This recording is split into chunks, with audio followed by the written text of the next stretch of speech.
د کونړ ولایت د پیښو پر وړاندې د مبارزې او چمتووالي ادارې مسؤلین وایي د مهاجرت نړیوال سازمان یا IOM ادارې په مالي او تخنیکي همکارۍ د 300 امریکایي ډالرو معادل دغه نقدي مرسته د مرکز اسداباد په ګډون د بیلابیلو ولسوالیو د طبیعي پیښو 608 زیانمنو شوو کورنیو سره وشوې. 1403 کال کې چې کومې کورنۍ د طبیعي پیښو له امله زیانمنې شوي جمله تعداد 608 کورنۍ دی.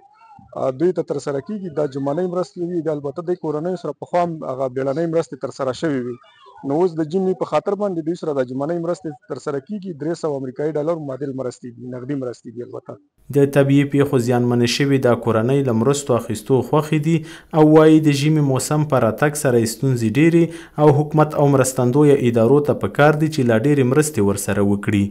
موږ سره مخکې هم یو مرستې شوې په دې رابطه باندې موږ د مساتو نه خوشحاله یو چې د بېوزلو خلکو سره چې بل مدرک نه لري او ستونزې ورته رسېدلي بارانونو زیاتره سیلابونو سره خراب شوي او دوی موږ سره دغه لازمي مرستې کوي. دا په دې ډېر خوشحاله یو، باید نور هم دغه مرستې بېوزله او موږ ته دې مؤسسې چې مرستې راوړي دي نغدي پیسې هم دي او نور ضمني سامان هم دي دا راته راوړي دي او موږ راغلي دا راته راکوي او موږ نور هم خواست لرو جمعې دی باید چې د خوراکي توکو باید شیانو کومک راسره وکړي.